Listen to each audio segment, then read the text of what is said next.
안녕하세요. 토요미스테리 디바제시카입니다. 여러분의 구독은 저에게 큰 힘이 됩니다. 19살이 된 김군은 고등학교 3학년에 재학 중인 모범적인 학생이었습니다. 전교 5등 안에 드는 높은 성적과 꽤 잘생긴 외모까지 그동안 각종 대회에서 상을 휩쓸 정도로 우수한 모습을 보여왔죠. 성격도 활발하고 친구 관계도 원만하고 나무랄 데 없는 성실한 아이였습니다. 실제 성적표를 보시면 한문, 한 과목만 95점이고 나머지는 다 100점. 그 외에 글짓기 대회나 논술 대회에서 받은 상장을 봐서 아이의 착실한 학교 생활은 증명이 되는 듯합니다.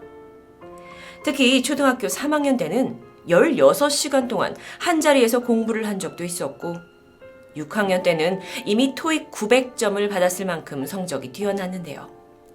그러다 중학교 때는 전국 석차 5,000등 안에 들기도 합니다. 과거 아이를 가르쳤던 중학교 선생님은 김군이 다른 학생들에 비해 영어를 월등하게 잘하고 도서실에서 책을 많이 읽는 아이로 기억할 정도였죠. 하지만 5년 전 부모님이 별거를 결정하고 김군이 어머니와 단둘이 살게 되면서부터였을까요? 아이는 과도한 학업 스트레스를 받기 시작합니다. 알려진 바로는 김군의 어머니가 아이의 스케줄을 24시간 동안 철저하게 관리하면서 서울대 법대를 가? 너 전국 1등 해야 돼? 하면서 지금보다 더 잘해야 한다는 압박을 심어준 것 같습니다. 어머니는 아들의 성적이 조금이라도 떨어지거나 공부를 좀 게을리하는 것을 보면 애가 왜 이렇게 의지가 약해? 하면서 잠을 깨우기도 하고 때때로 식사를 주지 않기도 했습니다. 심지어 골프채와 야구 방망이로 가혹한 매질까지 감행했는데요. 그 정도가 좀 심각한 정도였습니다. 엄마가 한번 매를 들었다 싶으면 몇 시간에 걸쳐 100대에서 200대씩 바지가 피로 얼룩질 때까지 구타했다고 전해지는데 얼마나 맞았는지 김군의 엉덩이가 내려앉아서 짝짝이가 될 정도였고 종아리는 변색이 되었을 만큼입니다. 이후 밝혀진 증언에 따르면 김군의 친구는 그의 집에서 피가 묻은 골프채를 발견하기도 했고요. 또 다른 친구는 목욕탕에서 김군 온몸에 피멍이 들어있는 것을 봤다고 진술합니다. 그나마 엄마를 말릴 수 있는 이혼한 아버지 김 씨는 5년 전 집을 나와 가족과 연락을 거의 하지 않고 지내다시피 했는데요. 한 인터뷰에서 아버지 김 씨는 자신도 아내가 무서울 정도였다고 말하는데 그렇다 한들 비극을 막을 수 있는 아무런 행동을 하지 못했습니다. 이렇게 성적 향상에 대한 강요와 학대가 심해질수록 김군의 심리적 압박과 공포는 커져만 갔는데요. 게다가 엄마가 원하는 건 전교 1등이 아닌 전국 1등입니다.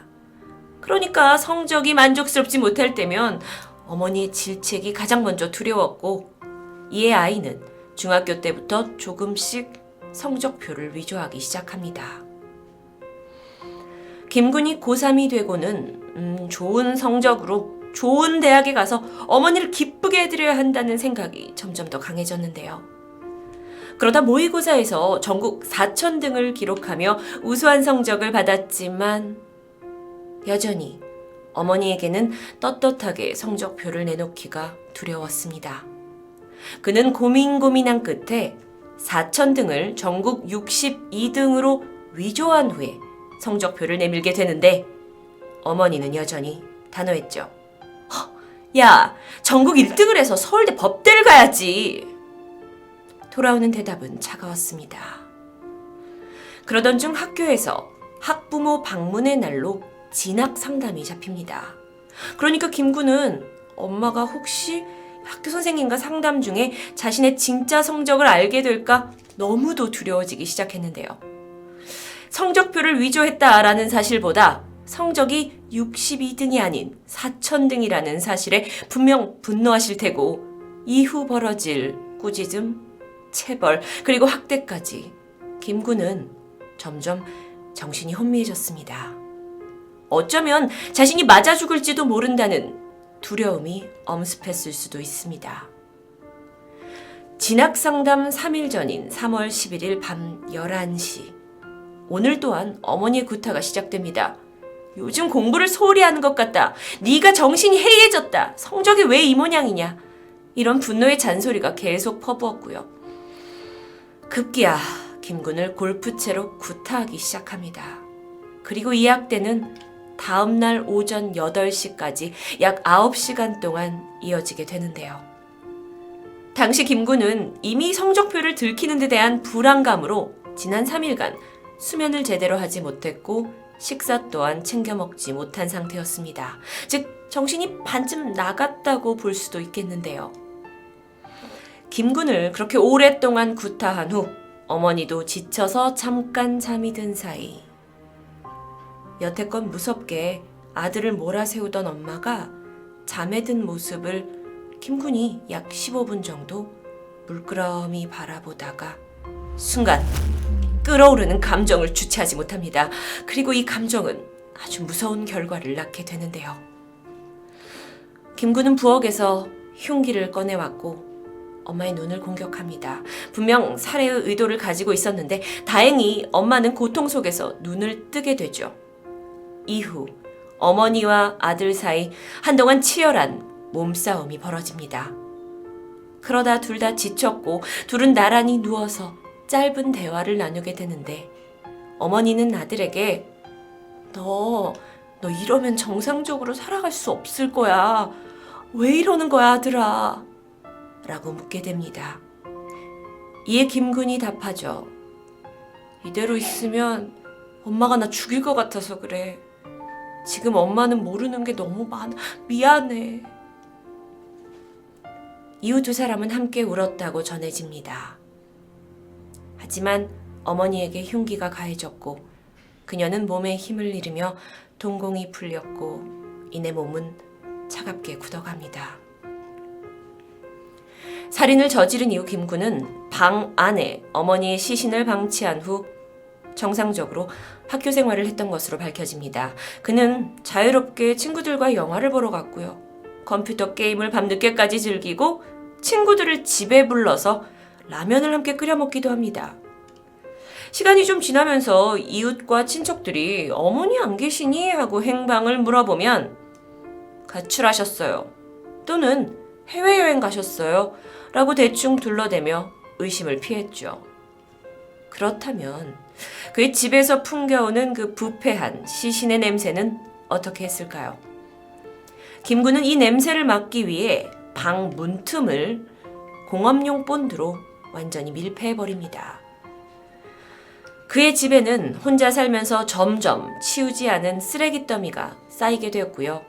아이의 생활은 불규칙해지고 있었는데 김군이 3월에 살인을 저지른 이후 약 8개월간 이 사실을 숨겨왔고 그해 11월 대학 수학능력 시험까지 치르게 됩니다. 그러던 어느 날 평소 왕래가 없던 아버지 김 씨가 아내와의 이혼 소송 과정에서 아내가 연락이 되지 않자 아들에게 전화를 해봅니다. 그러자 김군은 엄마가 해외에 나갔다고 대답할 뿐이었는데요. 이에 김 씨는 혹시 몰라서 출입국 기록을 떼어보는데 기록상 보니까 아직 아내가 한국에 체류하는 것으로 되어 있습니다. 어쩔 수 없지. 그는 직접 집을 방문하게 되는데요. 아들이 문을 열어줬고 안으로 들어오자마자 이상한 악취가 집안에 배어 있습니다. 아버지는 일단 엄마가 어디 있냐라고 묻는데 아들 반응이 이상합니다. 막 사시나무처럼 떨고 있었기 때문인데요. 게다가 저기 보이는 방문은 아예 열지도 못하게 본드로 밀폐되어 있었고 이에 뭔가 수상함을 느낀 김 씨는 바로 신고를 합니다. 곧이어 출동한 대원들은 방문을 열고 들어가는데 안에는 이미 심하게 부패한 김군 어머니의 시신이 놓여 있었습니다. 소방대원도 놀랐고 아버지도 이 충격에 털썩 주저앉아 버리는데 김군이 말하죠. 아빠, 무슨 일이 있어도 나 안 버릴 거지? 바로 체포된 김군은 경찰의 범행을 순순히 자백합니다. 그리고 이후 부모를 죽인 존속 살인범으로 재판을 받게 되죠. 1심에서 검사는 그에게 15년 징역을 줘야 한다고 주장합니다. 하지만 김군 쪽의 변호사는 그동안 김군이 아동학대에 가까운 폭력을 당했다라는 점을 밝히면서 정당방위와 긴급 피난이라는 이유로 무죄를 주장했는데요. 당시 법정에선 김군은 어머니가 보고 싶다라면서 참회의 눈물을 흘렸고 최후 진술에서 나를 위해 살아오신 어머니께 죄송하다. 출소 후에는 어려운 사람을 위해 살아가겠다고 고백합니다. 재판 결과 김군에게는 징역 장기 3년 6개월, 단기 3년이라는 실형이 선고되었습니다. 이건 사건 특성상 김군이 여러 감경 사유를 받게 되면서 존속살인으로는 이례적이라고 할 수 있을 만큼 낮은 형량이 선고된 것으로 알려집니다. 이후에 교도소에 수감된 김군은 친구에게 편지 한 통을 보냈고 이것은 다시 한번 조명을 받게 되는데요. 부모는 멀리 보라 하지만 학부모는 앞만 보라고 한다.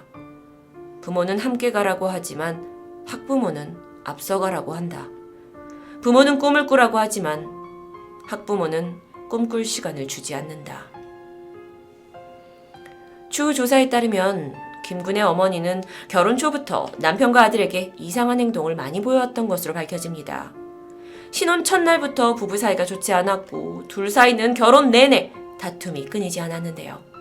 심지어 남편에게 면도칼을 들고 자살 협박을 했던 적도 있습니다. 그러다 보니 김 씨도 당해내기 힘들었고 이에 가출한 것으로 밝혀집니다.